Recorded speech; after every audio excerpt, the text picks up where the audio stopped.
запускаємо.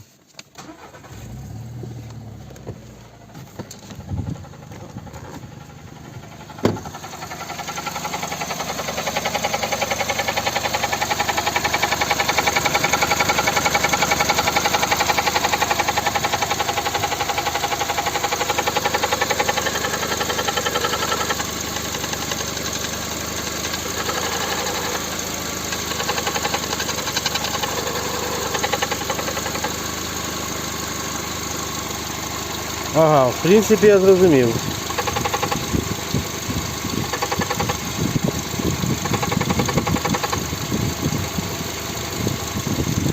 Оце є причина. Коротше, отут щось мене чіпляє. І знаєте, після чого, коли я зняв цей.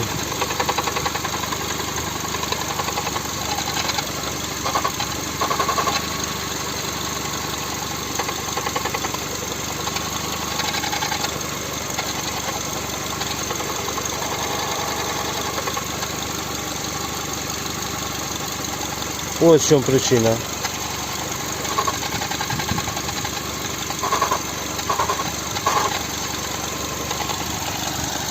Добре.